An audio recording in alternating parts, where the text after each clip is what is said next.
آخر چاند اور سورج کو جہنم میں کیوں ڈالا جائے گا؟ نبی کریم صلی اللہ علیہ وسلم نے فرمایا کہ قیامت کے دن چاند اور سورج کو جہنم میں ڈالا جائے گا۔ صحابہ کرام نے پوچھا، یا رسول اللہ، آخر ان کا قصور کیا ہوگا؟ حضور صلی اللہ علیہ وسلم نے فرمایا، ان کا قصور یہ ہوگا کہ وہ دونوں بسم اللہ الرحمن الرحیم، جب اللہ تعالیٰ نے کائنات کی تخلیق کا ارادہ فرمایا تو سب سے پہلے عدم کے پردوں کو ہٹایا، خاموشی کو حکم دیا کہ وجود میں آئے، پھر اندھیروں کو پیدا کیا تاکہ روشنی کی قدر ظاہر ہو، زمین و آسمان کو بنایا اور ان کے درمیان توازن قائم کیا، پھر اللہ نے نور کو پیدا کیا اور اسی نور سے سورج اور چاند کو وجود بخشا۔ سورج کو ایسا روشن چراغ بنایا جو اپنی ذات سے روشنی دیتا ہے اور پوری کائنات کو حرارت، زندگی اور توانائی عطا کرتا ہے۔ اس کی روشنی میں دن پیدا ہوا تاکہ انسان محنت کرے، زمین آباد ہو، کھیتیاں لہلہائیں اور زندگی کا نظام قائم رہے۔ سورج کو حکم دیا گیا کہ وہ ایک مقررہ مدار میں چلے اور نہ ایک لمحہ آگے بڑھے نہ پیچھے ہٹے۔ ہر طلوع اور ہر غروب اللہ کی قدرت کی گواہی بن گیا۔ پھر چاند کو پیدا فرمایا جو سورج سے نور حاصل کر کے رات کی تاریکی میں نرمی اور سکون بکھیرتا ہے۔ چاند کو ٹھنڈی روشنی دی گئی تاکہ راتیں خوف کے بجائے اطمینان کا سبب بنے۔ چاند کے مراحل بنائے گئے، کبھی ہلال، کبھی نصف، کبھی بدر، تاکہ انسان وقت کا حساب رکھے، مہینوں، سالوں اور عبادات کے اوقات متعین ہوں، روزے کا آغاز، حج کے دن معلوم ہو اور زندگی نظم و ضبط میں ڈھل جائے۔ اللہ نے سورج اور چاند دونوں کو اس طرح جوڑا کہ ایک کی موجودگی دوسرے کی عدم موجودگی کی خبر دے، دن کے بعد رات اور رات کے بعد دن آئے اور انسان سمجھ جائے کہ زندگی بھی اسی طرح گردش میں ہے، کوئی لمحہ ہمیشہ کا نہیں۔ سورج اپنی شدت سے اللہ کی جلال صفات کی نشانی ہے اور چاند اپنی لطافت سے جمالی صفات کی۔ دونوں کو سجدے کی حالت میں رکھا گیا کہ وہ ایک لمحہ بھی حکم عدولی نہ کریں۔ قرآن نے اعلان کیا کہ سورج اور چاند کسی انسان کے تابع نہیں بلکہ اللہ کے حکم کے پابند ہے۔ نہ سورج کو یہ طاقت دی گئی کہ وہ چاند کو پکڑ لے اور نہ رات دن پر سبقت لے جا سکتی ہے، ہر ایک اپنے اپنے مدار میں تیر رہا ہے۔ یہ سب اس لیے ہے تاکہ انسان دیکھے، سوچے اور پہچان لے کہ یہ عظیم نظام خود بخود نہیں بلکہ ایک قادر، حکیم اور رب واحد کی تخلیق ہے، جو چاہے تو سورج کو بے نور کر دے اور چاہے تو چاند کو بجھا دے، مگر اس نے انہیں قائم رکھا تاکہ انسان ہدایت پائے، شکر ادا کرے اور اس رب کی طرف لوٹے جس نے چاند اور سورج کو پیدا کر کے انہیں آسمان کی پیشانی پر سجا۔ جب چاند اور سورج کو پیدا کیا گیا تو ان کے ساتھ خاموشی میں ایک عہد بھی باندھا گیا۔ سورج سے کہا گیا کہ تو طاقت کی علامت بنے مگر غرور نہ کرے، تیری تپش زمین کو زندہ رکھے مگر جلا نہ ڈالے، تو طلوع ہو تو امید جاگے اور غروب ہو تو انسان سمجھے کہ ہر عروج کو زوال ہے۔ اسی طرح چاند سے فرمایا گیا کہ تو نرمی اور حیا کی نشانی بنے، اندھیری راتوں میں مسافروں کا ساتھی ہو، غمزدہ دلوں کے لیے سکون بنے۔ تیری روشنی مکمل نہیں ہوگی تاکہ انسان سمجھے کہ کامل نور صرف اللہ کا ہے۔ چاند کو گھٹنے بڑھنے کا حکم دیا گیا تاکہ زمانہ انسان کو یہ سبق دے کہ کمی بیشی زندگی کا حصہ ہے۔ کبھی چاند باریک سا ہلال بن کر آسمان پر ابھرتا ہے جیسے امید کی ایک لکیر ہو، اور کبھی پورا بدر بن کر چمکتا ہے جیسے رحمت کا دروازہ کھل گیا ہو۔ پھر آہستہ آہستہ گھٹتا ہے تاکہ دلوں کو یہ پیغام ملے کہ کمال کے بعد زوال بھی آتا ہے۔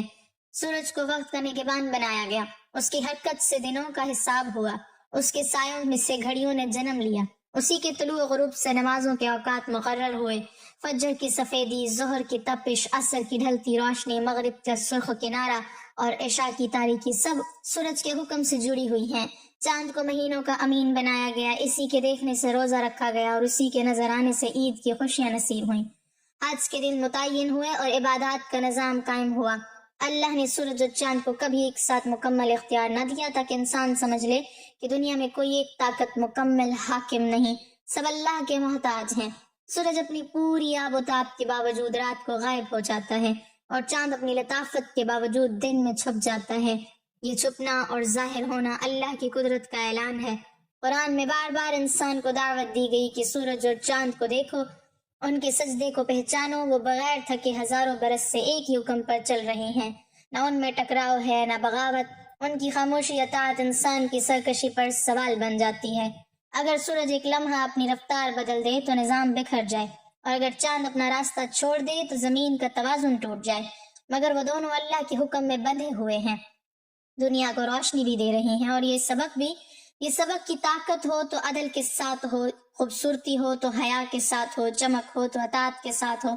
چاند اور سورج صرف آسمان کے چراغ نہیں بلکہ انسان کے لیے زندہ نشانی ہے، جو ہر دن اور ہر رات خاموش زبان میں پکار کر کہتے ہیں کہ ہمارا خالق ایک ہے، اسی کی طرف لوٹو، اسی کو مانو اور اسی کے سامنے جھک جاؤ۔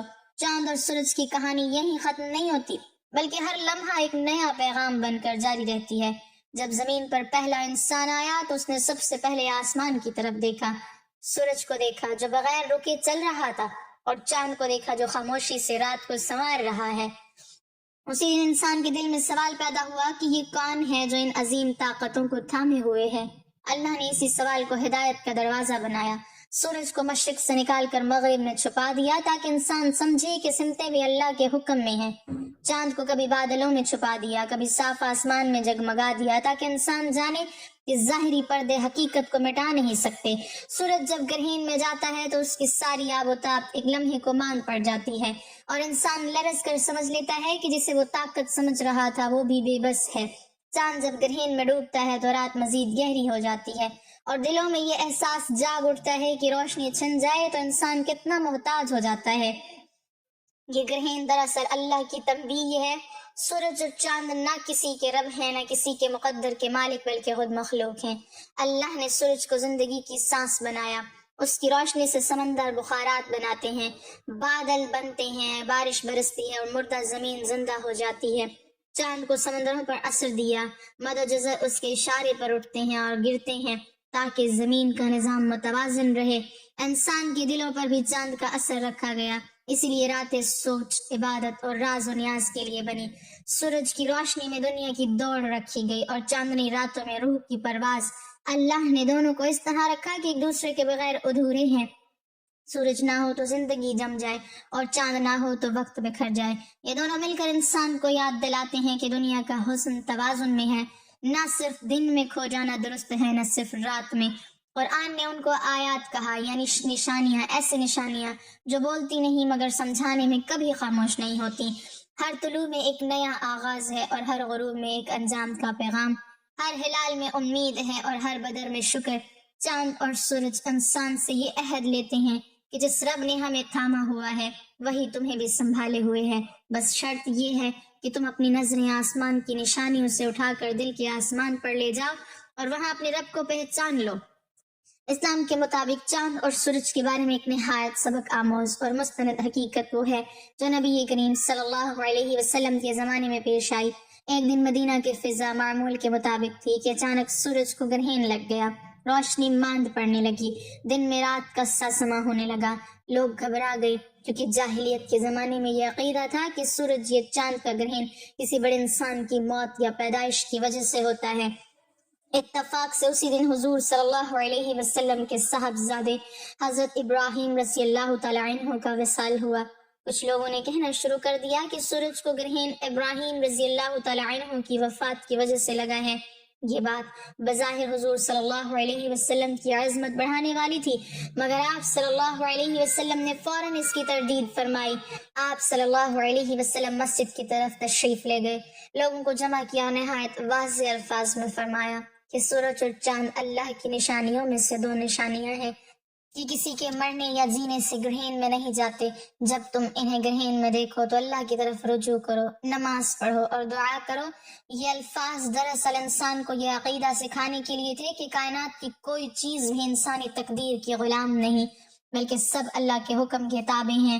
اسی موقع پر حضور صلی اللہ علیہ وسلم نے لمبی نماز ادا کی جسے نماز کسوف کہا جاتا ہے۔ اس نماز میں آپ صلی اللہ علیہ وسلم نے قیام بھی طویل کیا، رکوع بھی لمبا کیا اور سجدوں میں گڑ گڑا کر دعا فرمائی۔ یہ منظر صحابہ رضی اللہ عنہم کے دلوں میں ہمیشہ کے لیے نقش ہو گیا کہ سورج جیسی عظیم مخلوق بھی جب بدلتی ہے تو اللہ کے حکم سے، اور انسان کا کام خوف یا توہم نہیں بلکہ عبادت اور رجوع ہے۔ قرآن میں بھی اللہ تعالیٰ نے صاف اعلان فرمایا کہ سورج اور چاند کے حساب سے ساتھ چل رہے ہیں، نہ سورج کو یہ طاقت ہے کہ وہ چاند کو پکڑ لے اور نہ رات دن پر سبقت لے جا سکتی ہے، ہر ایک اپنے مقررہ مدار میں تیر رہا ہے۔ یہ حقیقت اسلام انسان کو اس لیے سکھاتا ہے تاکہ وہ سورج اور چاند کو دیکھ کر ان سے مانگنے کے بجائے ان کے خالق کو پہچانے یہ بھی حقیقت ہے کہ قیامت کے قریب سورج اور چاند کا نظام بدل دیا جائے گا، سورج لپیٹ دیا جائے گا اور چاند بے نور ہو جائے گا۔ یہ سب اس بات کی دلیل ہے کہ یہ ہمیشہ کے لیے نہیں بلکہ وقتی نظام ہے۔ اسلام میں چاند اور سورج کو کہانی نہیں بلکہ زندہ دلیل بنایا گیا ہے، ایسی دلیل جو ہر روز آنکھوں کے سامنے ہوتی ہے اور خاموش زبان میں یہ اعلان کرتی ہے کہ جس طرح ہم ایک لمحہ بھی اپنے راستے سے نہیں ہٹ سکتے، اسی طرح انسان کو بھی اپنے رب کے حکم سے نہیں ہٹنا چاہیے۔ یہی وہ سچی اسلامی حقیقت ہے جو چاند اور سورج کو محض آسمانی اجسام نہیں بلکہ ایمان کو جگانے والی نشانیاں بنا دیتی ہیں۔ ایک اور سچی اسلامی حقیقت جو چاند اور سورج سے جڑی ہوئی ہے وہ حضرت ابراہیم علیہ السلام کے واقعے سے سامنے آتی ہے جو قرآن نے خود بیان کیا ہے۔ جب حضرت ابراہیم علیہ السلام حق کی تلاش میں تھے اور ان کی قوم ستاروں، چاند اور سورج کی پرستش کرتی تھی تو اللہ نے انہیں فطری انداز میں ہدایت کا راستہ دکھایا۔ ایک رات انہوں نے ایک روشن ستارہ دیکھا تو قوم کی زبان میں فرمایا کہ یہ میرا رب ہے، مگر جب وہ ڈوب گیا تو فوراً کہہ دیا کہ میں ڈوب جانے والوں کو پسند نہیں کرتا۔ پھر چاند طلوع ہوا جو ستارے سے زیادہ روشن تھا۔ حضرت ابراہیم علیہ السلام نے قوم کو سمجھانے کے لیے فرمایا کہ یہ میرا رب ہے، مگر جب چاند بھی غروب ہو گیا تو آپ علیہ السلام نے اعلان کر دیا کہ اگر میرا رب مجھے ہدایت نہ دے تو میں گمراہوں میں سے ہو جاؤں گا۔ پھر سورج طلوع ہوا جو سب سے زیادہ روشن اور طاقتور نظر آتا تھا۔ آپ علیہ السلام نے فرمایا کہ یہ میرا رب ہے، یہ سب سے بڑا ہے، مگر جب سورج بھی ڈھل کر غروب ہو گیا تو حضرت ابراہیم علیہ السلام نے پوری یقین دہانی کے ساتھ کہا کہ میں ان سب سے بیزار ہوں جنہیں تم اللہ کا شریک ٹھہراتے ہو۔ میں نے اپنا رخ اس ذات کی طرف کر لیا ہے جس نے آسمانوں اور زمین کو پیدا کیا، اور میں مشرکوں میں سے نہیں ہوں۔ یہ واقعہ دراصل ایک گہری حقیقت سکھاتا ہے کہ چاند اور سورج جتنے بھی عظیم نظر آئیں وہ رب نہیں ہو سکتے، کیونکہ رب وہ ہوتا ہے جو کبھی غائب نہ ہو، جو زوال سے پاک ہو اور جو محتاج نہ ہو۔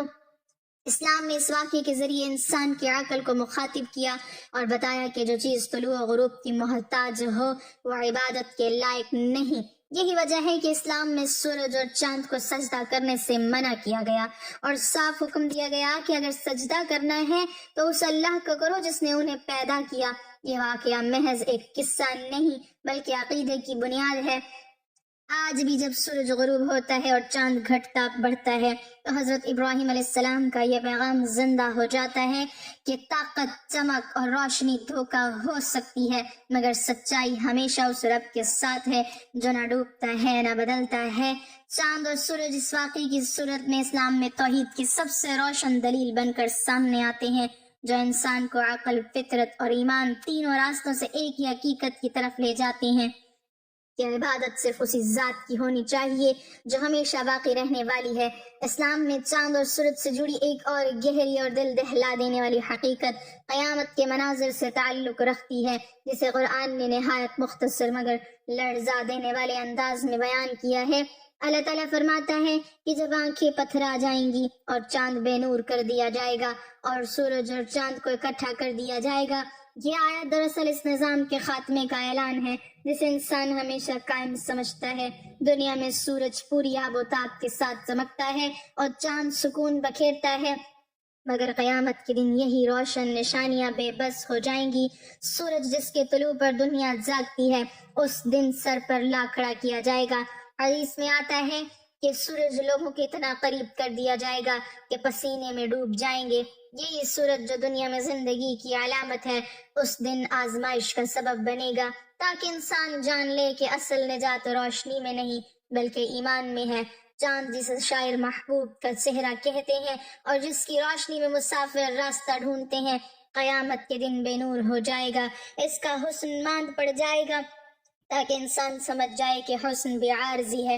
قرآن نے ایک اور جگہ فرمایا کہ جب سورج لپیٹ دیا جائے گا، یہ لپیٹنا صرف ایک فلکی واقعہ نہیں بلکہ پوری انسانی غرور کی لپیٹ ہے، یعنی وہ طاقتیں جن پر انسان ناز کرتا ہے وہ سب ختم ہو جائیں گی۔ اسلام اس حقیقت کو اس لیے بیان کرتا ہے تاکہ انسان آج ہی سنبھل جائے۔ آج جب سورج طلوع ہو تو اسے نئی زندگی نہ سمجھے بلکہ مہلت سمجھے، اور جب چاند نکلے تو اسے صرف خوبصورتی نہ سمجھے بلکہ حساب کی گھڑی سمجھے۔ اسی چاند سے مہینے بنتے ہیں اور انہی مہینوں میں اعمال لکھے جاتے ہیں۔ یہ بھی اسلامی حقیقت ہے کہ سورج اور چاند قیامت کے دن انسان کے لیے گواہی دیں گے۔ حدیث کے مفہوم کے مطابق زمین، وقت اور حالات سب انسان کے اعمال پر شاہد ہوں گے۔ تو جس سورج کے نیچے گناہ کیا گیا اور جس چاندنی رات میں عبادت کی گئی وہ سب بول اٹھیں گے۔ یہ تصور اسلام کو باقی مذاہب سے ممتاز کرتا ہے کہ یہاں کائنات بے جان نہیں بلکہ اللہ کے حکم سے گواہ ہے۔ چاند اور سورج اسی لیے خاموشی سے چل رہے ہیں کہ انسان کے پاس کوئی عذر باقی نہ رہے، ہر دن اور ہر رات اسے یاد دلاتے رہیں کہ انجام یقینی ہے، نہ سورج ہمیشہ چمکے گا نہ چاند ہمیشہ نکلے گا، بس وہی باقی رہے گا جو ان سب کا خالق ہے۔ اسلام چاند اور سورج کو کہانی نہیں بناتا بلکہ آئینہ بناتا ہے، ایسا آئینہ جس میں انسان اپنا حال دیکھ لے تو سنور جائے، اور اگر نہ دیکھے تو ایک دن یہ آئینہ بھی ٹوٹ جائے گا اور صرف حقیقت باقی رہ جائے گی۔ ناظرین، اللہ تعالیٰ زمین و آسمان، ان میں بسنے والی تمام مخلوقات کے خالق ہیں۔ جس طرح انس و جن کو اپنی عبادت کے لیے پیدا کیا، اسی طرح باقی مخلوقات کو بھی کسی نہ کسی مقصد کے لیے پیدا کیا۔ ہر مخلوق اللہ کی تسبیح بیان کرتی ہے۔ ان مخلوقات میں سورج، چاند اور ستارے بھی شامل ہیں۔ نبی کریم صلی اللہ علیہ وسلم نے جاہلیت کی ایک برائی یہ بھی ذکر فرمائی، لوگ ستاروں کی گردش اور ان کی اپنی اپنی منازل میں طلوع و غروب کی وجہ سے بارشوں وغیرہ کے برسنے کا اعتقاد رکھیں گے۔ حضرت زید بن خالد رضی اللہ تعالی عنہ سے مروی ہے کہ حدیبیہ کے مقام پر رات کو بارش ہوئی اور صبح اللہ کے رسول صلی اللہ علیہ وسلم نے ہمیں نماز فجر پڑھائی۔ جب آپ صلی اللہ علیہ وسلم نماز سے فارغ ہوئے تو ہماری طرف رخ مبارک پھیر لیا اور پوچھا کہ آپ لوگوں کو معلوم ہے کہ آپ کے رب نے کیا فرمایا؟ ہم نے عرض کی کہ اللہ اور اس کا رسول صلی اللہ علیہ وسلم بہتر جانتے ہیں۔ آپ صلی اللہ علیہ وسلم نے فرمایا، اللہ تعالیٰ نے فرمایا ہے کہ میرے بندوں نے صبح کی تو مجھ پر ایمان رکھتے تھے اور ستاروں کے منکر تھے، اور جس نے کہا کہ ہم پر فلاں فلاں ستارے نے بارش برسائی تو ایسے کہنے والا شخص میرا منکر جبکہ ستاروں پر اعتقاد رکھنے والا ہے۔ نظام فلکی قدرت الہیہ کا مظہر اور تابع ہے۔ مفہوم آیت اور سورج، چاند اور ستارے سب کے سب اس اللہ کے حکم سے ایک مقرر، منظم اور منضبط نظام کے تابع بنا دیے گئے ہیں۔ حضرت ابوبکر رضی اللہ تعالی عنہ سے مروی طویل حدیث میں ہے کہ اللہ کے رسول صلی اللہ علیہ وسلم نے فرمایا کہ سورج اور چاند اللہ تعالیٰ کی قدرت کی نشانیوں میں سے دو بڑی نشانیاں ہیں۔ مفہوم آیت، اللہ وہی ذات ہے جس نے سورج کو روشنی کا ذریعہ اور منبع بنایا، اور سورج اپنے مقرر کردہ راستے پر چلتا ہے، جو راستہ غالب علم والے اللہ تعالیٰ کی طرف سے مقرر کردہ ہے۔ حضرت ابو ذر رضی اللہ تعالی عنہ سے مروی ہے کہ میں سورج کے غروب کے وقت نبی کریم صلی اللہ علیہ وسلم کے پاس مسجد میں بیٹھا ہوا تھا۔ آپ صلی اللہ علیہ وسلم نے مجھے مخاطب کرتے ہوئے فرمایا، ابو ذر، کیا آپ جانتے ہیں کہ سورج کہاں غروب ہوتا ہے؟ میں نے عرض کی، اللہ اور اس کا رسول صلی اللہ علیہ وسلم ہی اس بات کو زیادہ بہتر جانتے ہیں۔ آپ صلی اللہ علیہ وسلم نے فرمایا، جب غروب ہونے کے لیے اپنے مقام کی طرف چلا جاتا ہے تو زیر عرش اللہ کو سجدہ کرتا ہے۔ سورج کی سجدہ کرنے سے مراد یہ ہے کہ اس کا ہر طلوع غروب اللہ تعالیٰ کی اجازت سے ہوتا ہے اور یہ اس کی اجازت کا تابع ہے۔ اللہ تعالیٰ کی اجازت کا تابع فرمان ہونا ہی اس کا سجدہ قرار دیا گیا ہے۔ حضرت نعمان بن بشیر رضی اللہ تعالی عنہ سے مروی ہے، رسول اللہ صلی اللہ علیہ وسلم کے زمانہ مبارک میں سورج گرہن ہوا۔ آپ صلی اللہ علیہ وسلم نے فرمایا، لوگوں نے نظریہ بنا لیا ہے سورج اور چاند کو گرہن اس لیے لگتا ہے کہ کسی عظیم شخصیت کی موت واقع ہوئی ہے، حالانکہ یہ حقیقت کے بالکل خلاف ہے۔ سورج اور چاند کو گرہن کسی کی موت و حیات کی وجہ سے نہیں لگتا، یہ اللہ تعالیٰ کی نشانیوں میں سے بڑی نشانیاں ہیں۔ محترم ناظرین، کیا آپ کو معلوم ہے کہ چاند اور سورج کو بھی جہنم میں ڈالا جائے گا؟ حضرت ابن عباس رضی اللہ تعالی عنہ سے مروی ہے، انہوں نے فرمایا، جس سے اس بارے میں شک ہو کہ میدان حشر شام میں برپا ہوگا، اس سے یہ آیت مبارک تلاوت کر لینی چاہیے۔ رسول پاک صلی اللہ علیہ وسلم نے انہیں استثناء فرمایا تھا کہ تم چلے جاؤ۔ انہوں نے پوچھا کہاں؟ تو آپ صلی اللہ علیہ وسلم نے فرمایا، عرض محشر کی طرف۔ حضرت معاویہ بن حیدہ رضی اللہ تعالی عنہ سے روایت ہے کہ آپ صلی اللہ علیہ وسلم نے ارشاد فرمایا کہ تم اس طرف جمع کیے جاؤ گے، اور آپ صلی اللہ علیہ وسلم نے ملک شام کی طرف اشارہ فرمایا۔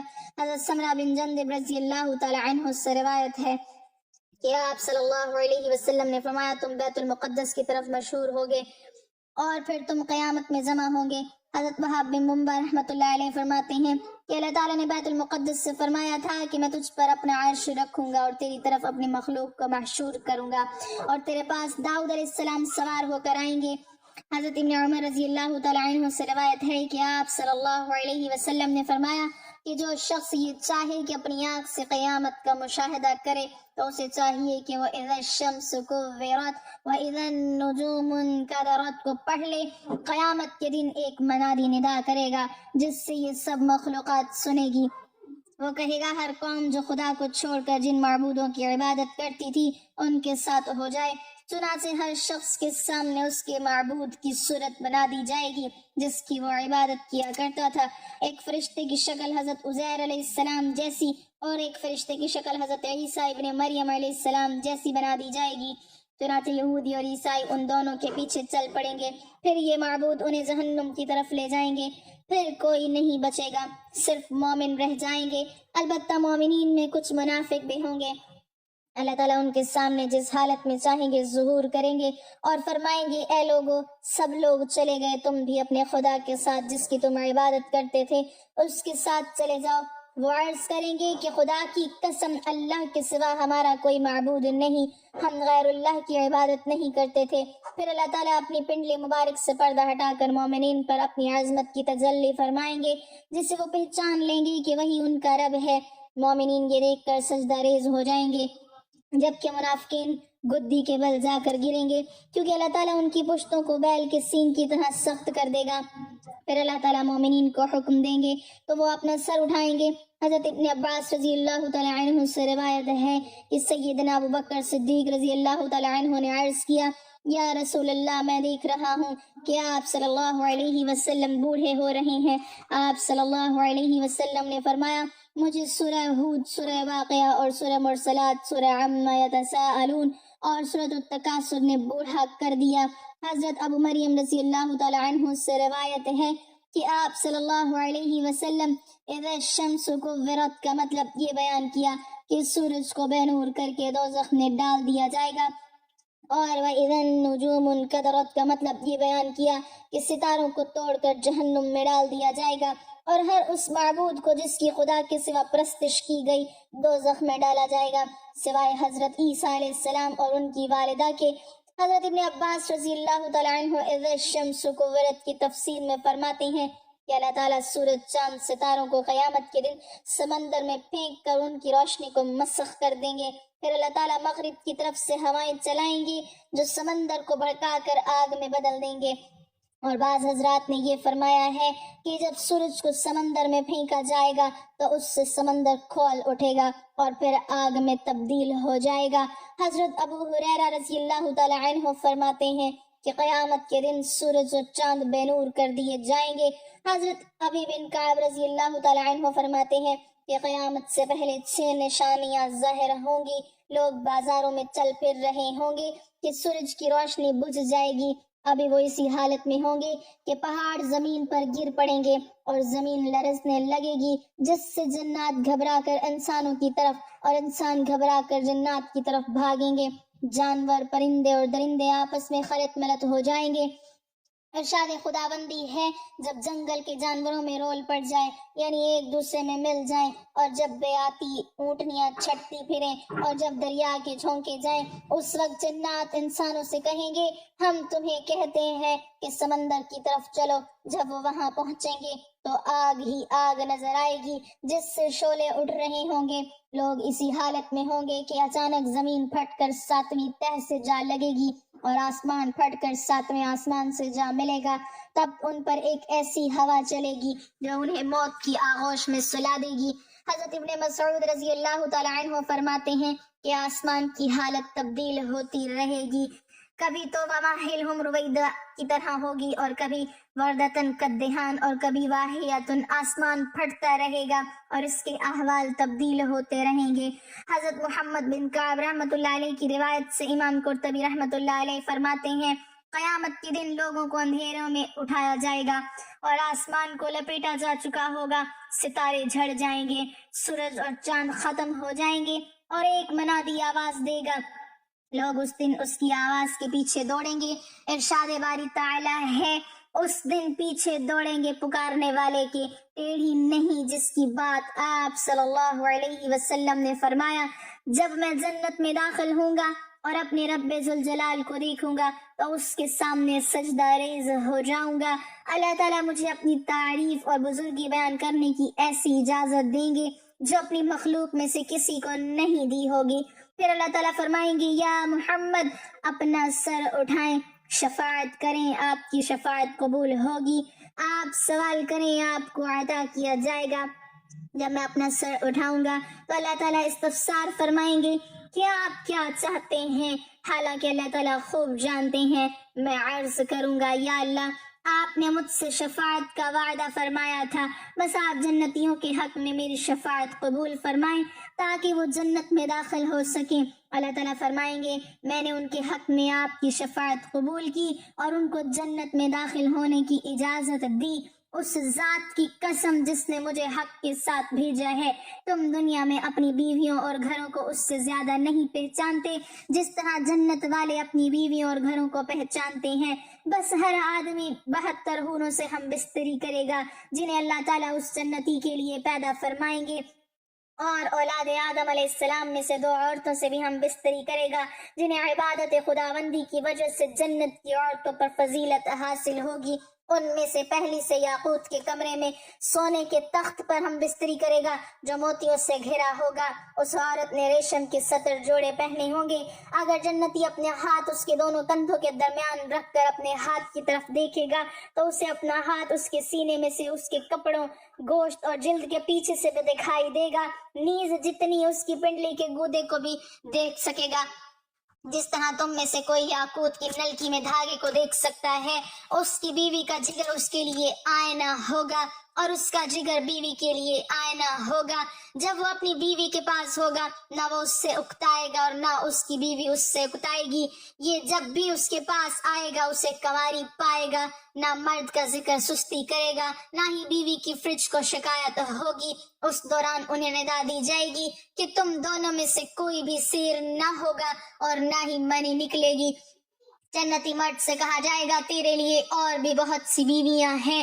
وہ ایک ایک کر کے سب کے پاس جائے گا، جس بھی بیوی کے پاس جائے گا وہ کہے گی واللہ میں نے جنت میں کوئی تجھ سا حسین نہ دیکھا اور نہ تجھ سے زیادہ کسی کو محبوب بنایا، اور جہنم کے مستحق جہنم میں جائیں گے۔ عبدالعزیز بن مختار بن عبداللہ دناج کہتے ہیں کہ میں خالد بن عبداللہ بن خالد بن ابی اسید کے عہد میں ایک مسجد میں ابو سلمہ بن عبد الرحمن کے ساتھ بیٹھا تھا۔